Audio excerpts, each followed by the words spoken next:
Hi, my name is Bill Laboon, and welcome back to Blockchain Fundamentals. In today's lecture, we're going to discuss using a simple blockchain as a platform.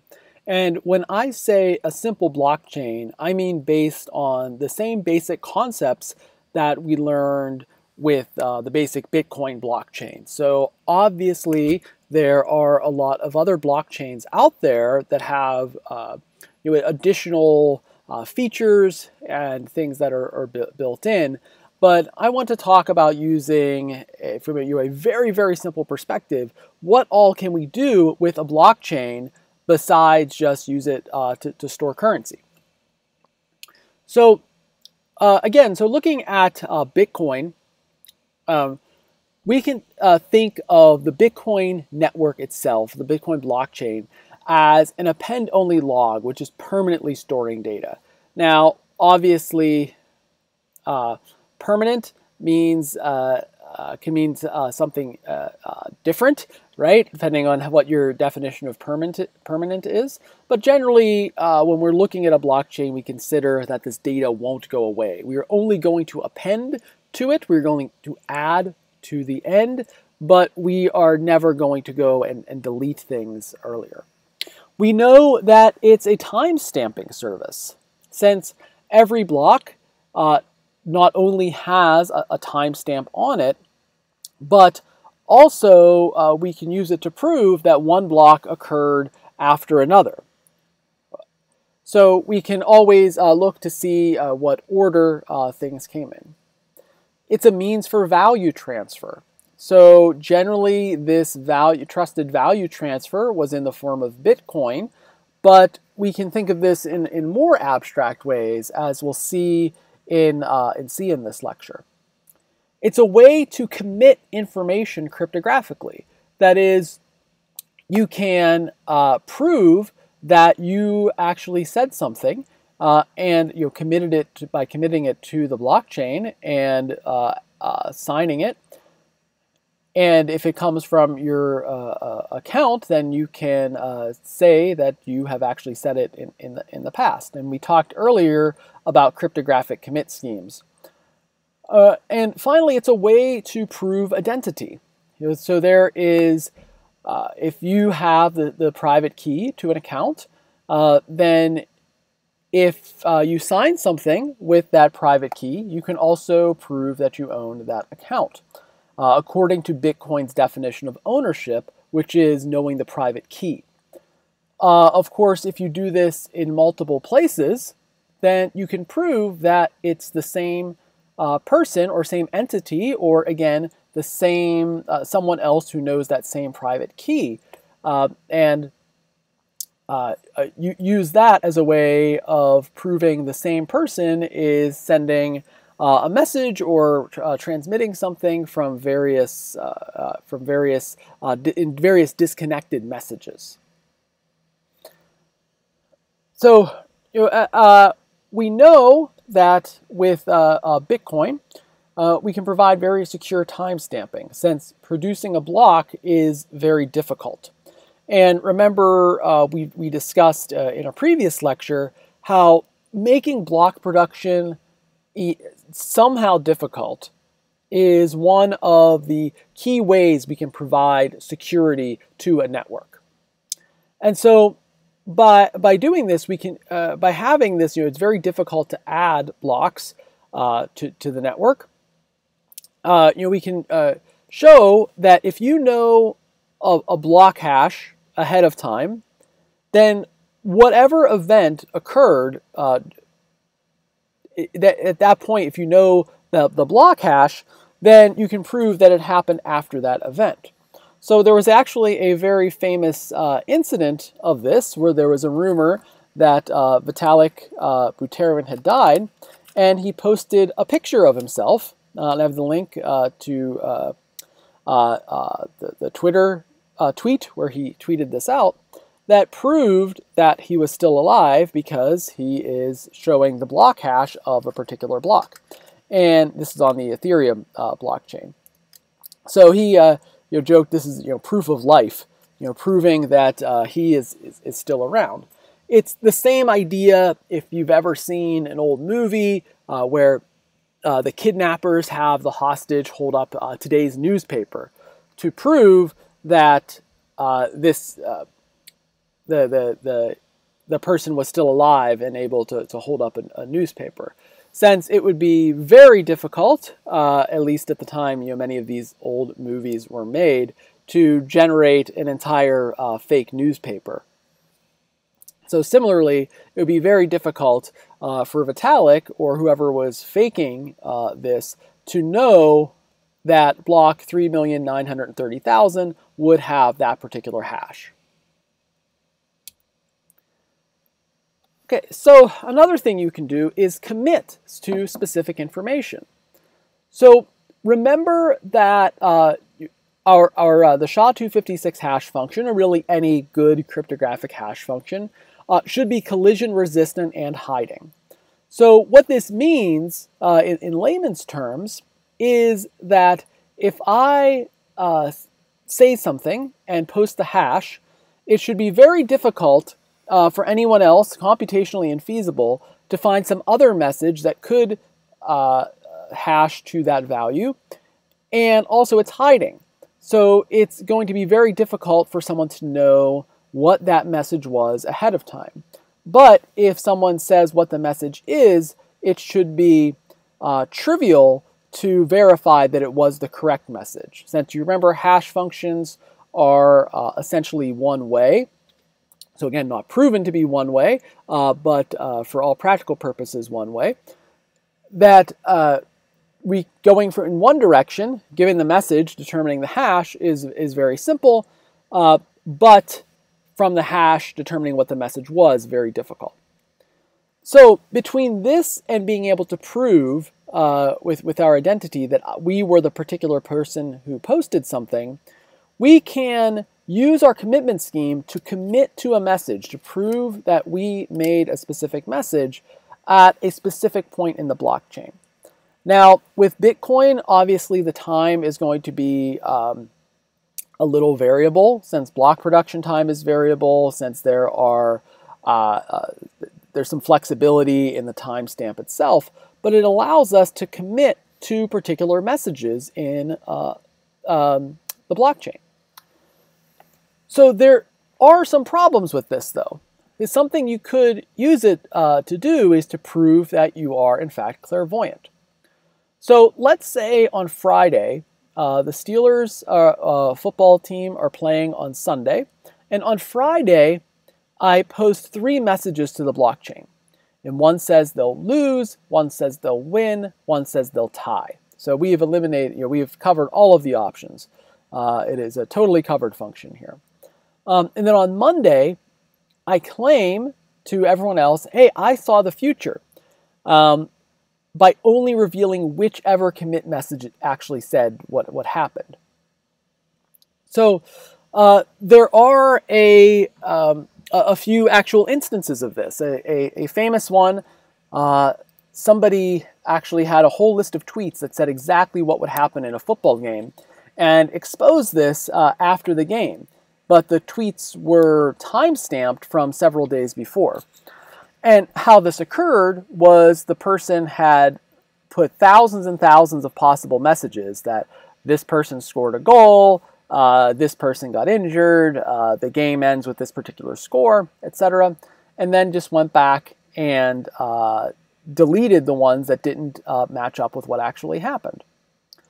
So there are a few ways that we can work around this. If we have an identity, we can see what all was published under that identity, and that identity would have to be published ahead of time, right? And the message revealed, right? So we say what the hash is and ensure that it is linked to our identity ahead of time so that others can actually determine that there were this and only this message was sent, and not a whole bunch of messages, and then after the fact determining which ones we want to reveal.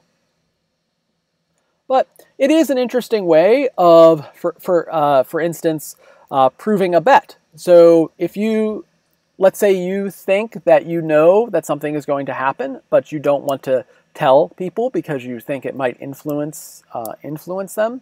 You might say, hey, I know what's going to happen with this. Like, I know who's going to win the presidential election or something like that. And let everyone know, post a message under, and say this is a hash of that message, of the prediction. And then you can reveal what the value was, and it'll be trivial for anyone to verify that that was in fact what you said earlier.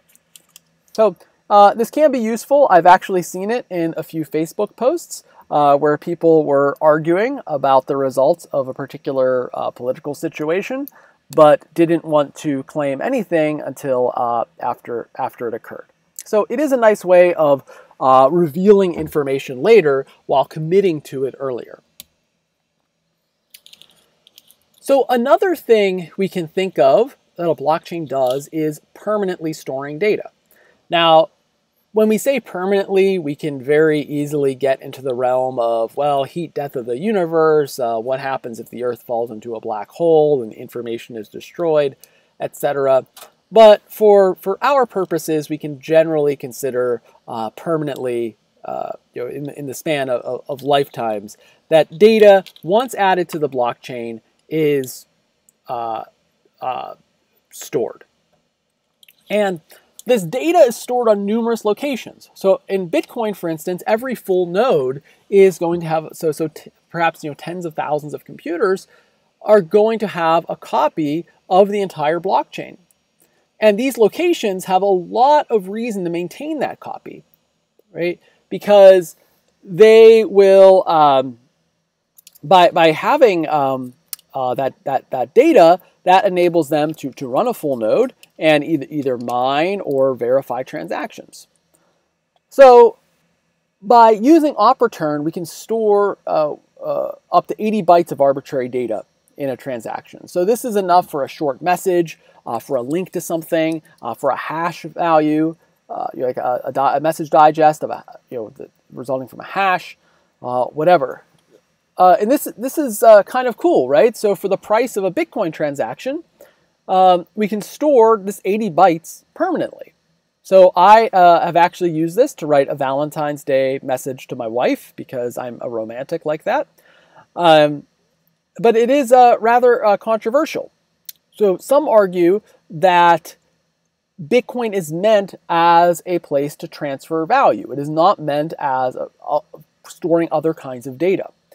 However, there is also others who argue that if people are willing to pay for this space on this blockchain, then they should be able to do it. So it is quite controversial. There are actually, Ethereum and other blockchains really try to discourage doing things like this because it leads to state bloat, things that aren't specifically good at storing on the blockchain. But for all of these, for any system that I'm aware of, there's probably some way to store data. You can even use, for instance, an address. Right? If you generate an address based on a specific seed or as a hash of something, and if you don't care about actually using that address, you can just send to an address that says something, and that address will now exist on the chain. People will be able to query it, and you could store like the ASCII the ASCII equivalent bytes or something like that, so there can be like actual messages on the blockchain embedded in addresses. So it's very hard to avoid people storing data on the blockchain, but just be aware it is definitely there is definitely some controversy over whether it's something that should be allowed. And depending on the the blockchain, there are going to also be different schools of thought. So obviously, Bitcoin as the the largest and oldest blockchain, there's a very broad spectrum of ideas. But other blockchains like Bitcoin SV they really relish and revel, I guess would be a better word, in the fact that you can store a lot of data in their blockchain, and they do not discourage it at all. So if anyone can push this arbitrary data onto the blockchain, right? Well, I guess I've got a typo there, arbitrary, but no. So if anyone can do this, and remember, we just said it's very difficult to stop someone from doing it because you could even put it into an address or something. So what's to stop them from sending illegal data? And of course, by whose jurisdiction do we mean illegal data? Well, it turns out there is nothing stopping you from doing it. There is no CEO of Bitcoin or really any decentralized ledger. That's part of the point of being decentralized. And it's immutable. Once that data is up there, then it's essentially impossible to get rid of. And if you search the blockchain, you'll actually find a lot of illicit data on there. So I've linked to it, some of it illicit, some of it just interesting. So I've linked a paper, Quantitative Analysis of the Impact of Arbitrary Blockchain Content on Bitcoin. And they did a search through the blockchain at that time. I think this was from 2014, and looked for interesting things that were data that was not part of transactions. And they found all sorts of stuff: wedding images, chat logs, backups of WikiLeaks dumps, news articles, links to various things on the dark web. All sorts of stuff was found on the blockchain. But remember that if you are running a Bitcoin node, you are also storing all of that data. So this can be considered an attack against Bitcoin, putting arbitrary data, especially illicit data that nation-state actors may be wary of. And anyone running Bitcoin now has this illegal data on their computer. So this is certainly an attack, right? That is possible. Somebody theoretically, could say that you're storing data that goes against, the laws of the country that you're in. If you're running Bitcoin, you need to have the blockchain in order to run a Bitcoin full node. So illicit content attacks, something to be aware of, and as I said, that's a really interesting paper. I recommend you go through it. So other things that you can do, one is smart property. So remember, Bitcoin by themselves, and really any token, doesn't really represent anything.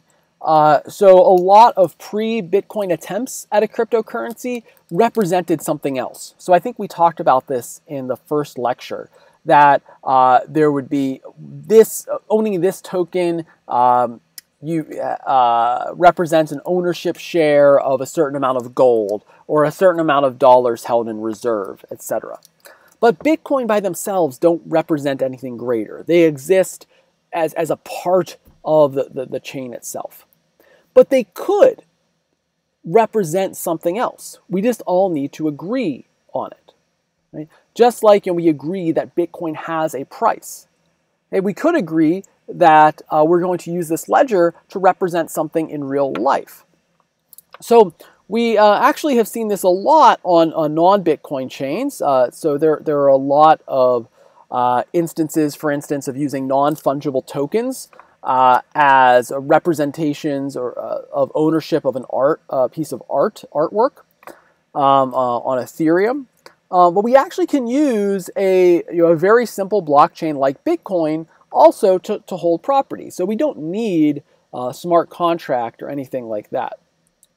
So assume that we have some particular UTXO that represents ownership of something. So the ownership of a bike is whoever can prove ownership of a particular UTXO. We then can use that UTXO in a transaction to transfer ownership. So we know that the person who owned this UTXO, they then spent it. It became spent, so it's no longer theirs. It goes to some the value behind that goes to someone else. So we now have perfect traceability. We can follow who owned this piece of property from one account to another. And any account can prove that they own it simply by signing a message that they own this account. So we now have perfect traceability. Well, perfect at least until a person loses their private key.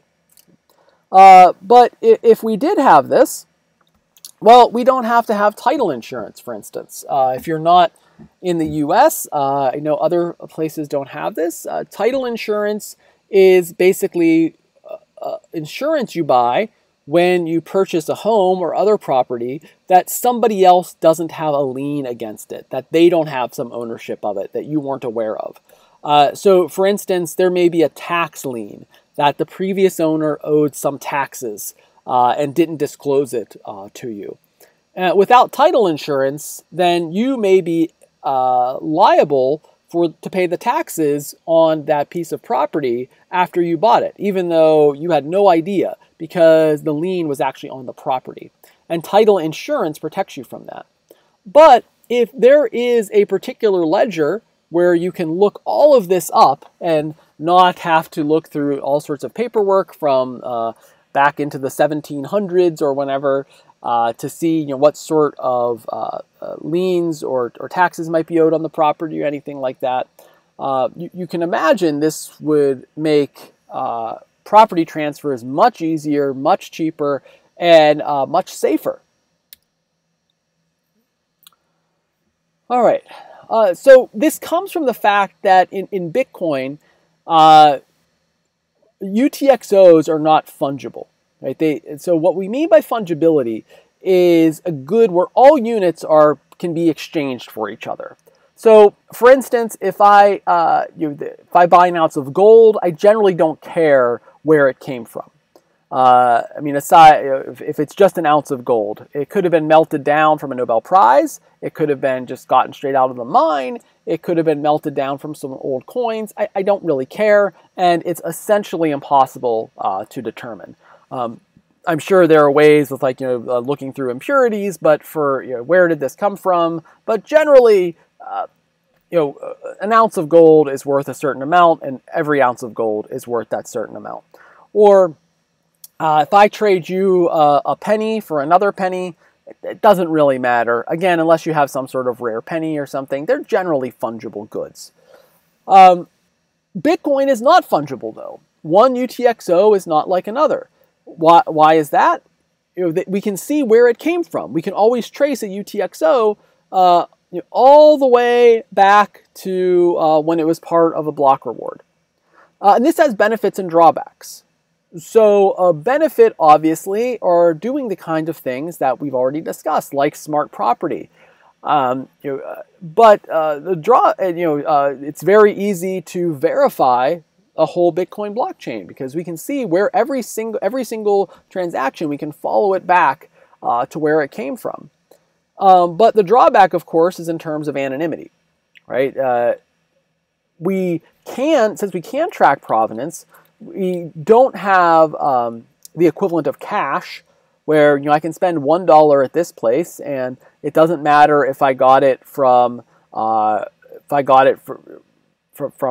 church, the church was helping people by giving them money, or if I got it from gambling, or if I got it from selling lemons. Cash is cash, right? There's that old saying, like, money doesn't smell. It doesn't matter if you got it from cleaning up sewers, you still have money, right? Or money. His money is as green as anyone else's. Bitcoin is not like that. Okay? Some of Bitcoin may have been traced to the Mt. Gox hack or other hacks, and people may not want to deal with it. There have been instances of people paying significant premiums for Bitcoin that has come directly from a block reward directly to them. So they know that it's not a dirty Bitcoin. So again, benefits and drawbacks to this system, and different blockchains have different solutions and opinions on this. Obviously, on one end of the spectrum, is something like Monero, where Monero should be entirely fungible.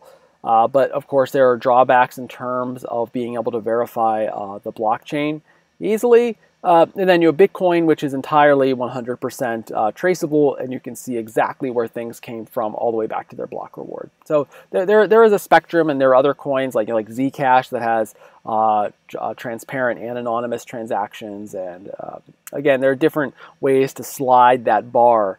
But there are, again, benefits and drawbacks. There are very few essential good things in any software engineering project, let alone blockchain. Generally, everything you do has trade-offs.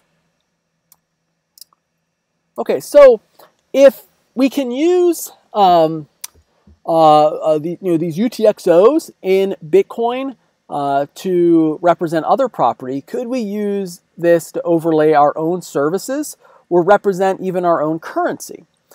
So obviously with something like Ethereum, where you have, or other smart contract chains, you can just write some code to do this. But we actually can write something on top of Bitcoin. So there's a good example of this with US dollars. There is this track me that where'sgeorge.com on dollars you will occasionally see. And this allows you to see where this particular dollar bill has been. You go to the site, you enter in the serial number, and you say, yay, this bill went from whatever, DC to Philadelphia to Harrisburg, whatever. This is running on top of the Federal Reserve notes, right? The actual dollar bills. It's not part of it. It's not code running on top of it. It's running. It's not code running on top of it, but it's additional functionality added to particular bills that do not exist elsewhere. So there is such a thing as an overlay currency on Bitcoin. So here we're still using the underlying Bitcoin network, but we're going to reuse specific Bitcoin for non-Bitcoin purposes. So you can always use this Bitcoin as regular Bitcoin, but it has additional metadata that lets you do other things with it, have your own currencies on it. We can take this a step further and add some metadata to a particular UTXO, and this is called color. It's really just some bits. It's just a number, really. And we can do everything that we normally do with Bitcoin, like transfer these, but we now have these tokens running on top of the Bitcoin network. So we get this security of Bitcoin, right, which is an extremely secure network, but we get this additional functionality that we might want to add to it. So colored coins, they were very popular, this idea a few years ago. Turns out this is much easier to do with smart contracts, but the idea is still out there, and I think it's interesting seeing, again, from a very basic perspective, or a fundamental perspective, I guess, what can be done with this basic blockchain scheme. And this is used for all sorts of things. So one is securities. You could use it to represent ownership of stock or a bond or an annuity. It allows you to make things such as tontines, where the last person to survive gets all the value that was stored, pooled together. It could represent physical property. We've already mentioned real estate, but vehicles or other property, or even virtual property. So one of the most famous examples is CryptoKitties. People can own these kitty representations or domain names. So like the Ethereum name system, ENS, allows you to make accounts like laboon.eth. That's a virtual token. It is represented on the Ethereum network, which is itself in a sense sort of virtual, and represents a separate virtual token. So we're rather abstract here. Bitcoin also lets you gamble, right? So we can have provably secure multi-party lotteries. So a very simple example of this was every party picks a large unique number and publishes the hash of that number. Right? And then every party reveals X. So, and then others can later verify that the hash of X equals the originally published hash. And then you just sum up all of these, take it modulo n, and whoever that is equal to, whichever party is that is equal to, gets the Bitcoin that was put into it. So here we have a secure way using our commitment scheme to commit to, we just use our commitment scheme to put this data on the chain. And again, it's secure. And we could do other things like look at the hash of a block to get some sort of it's not a good source of randomness, but you can get some randomness from the hash.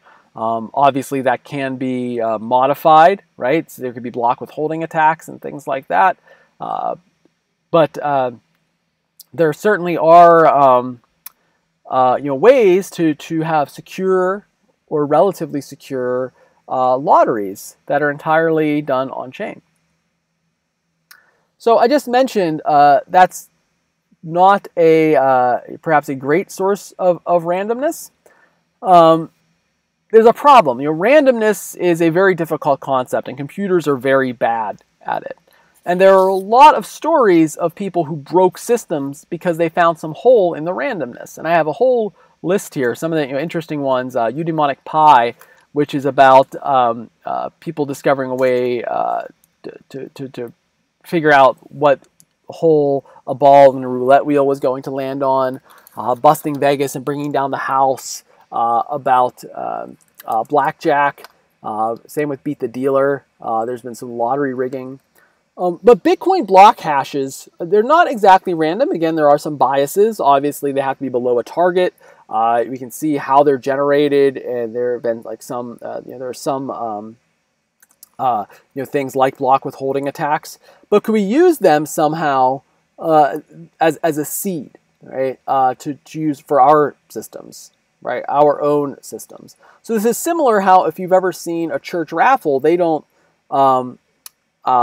pick numbers themselves because that's something that can be easily gamed. But they'll say, all right, we'll use the state lottery numbers, which are much harder to game. Okay? So they're going to outsource randomness generation. There actually are some other ways to get randomness, but so for example, the National Institute of Standards and Technology, Standards and Testing at the in the US provides an actual randomness beacon. So you can look at the randomness beacon and get some randomness.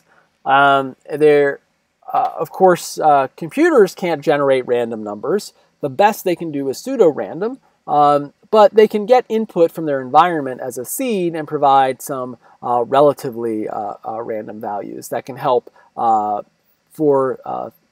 more complicated things than lotteries or non-interactive versions. Like our secure multi-party lottery required some interaction because everybody had to enter their guess and hash it and publish the hash, etc.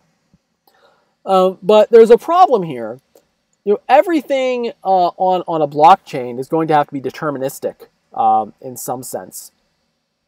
So if we want to get randomness, well, we can do things like use like a verifiable random function, which again is still deterministic, but allows you to produce random numbers based on a seed without using sort of your public key cryptography to commit ahead of time to how you're going to generate these numbers, but not let others, these pseudo-random numbers, but not let others know what they're going to be or be able to calculate them ahead of time. But if we want to get true randomness from outside the system, we have a problem. And that problem is called the oracle problem. So an oracle, sometimes also called a data feed, is any place that injects external data into the blockchain. So this can be very useful, and not just for randomness, for any sort of tracking information, right? So if you want to know like what the historical stock market data was, or if you're using like a blockchain to hold to cover supply chain management, where were items at a particular time, etc. But this is very, very difficult to do in a trusted way. Blockchains generally They trust what's in them, and it's very easy to prove that it's true, but it's very difficult when we're getting data from outside the system. So this is known as the Oracle problem. How can we ever trust data coming in from off the blockchain? I can have a particular entity sign it to prove that they are the ones who sent it in, but how do I know that it's actually right? How can a blockchain know what the weather was in Omaha yesterday? It doesn't. It has to accept things on faith. So there are a variety of ameliorations out there. So for instance, you could have a market for oracles, and there could be different oracles competing. You could have punishment for violations, so that there's some sort of Bitcoin or tokens in escrow if you try to send in incorrect data, and people can challenge you. It could be that you have to have multiple oracles, and they have to agree within some small amount. So there are a lot of problems with oracles. We'll talk in the next class about some of the things that can be done once we have oracles, and taking some of the potentialities that we discussed in this lecture and seeing how they're used in real life and what sort of applications we can build from them. So I hope you all enjoyed this lecture, and I will look forward to seeing you in the next class.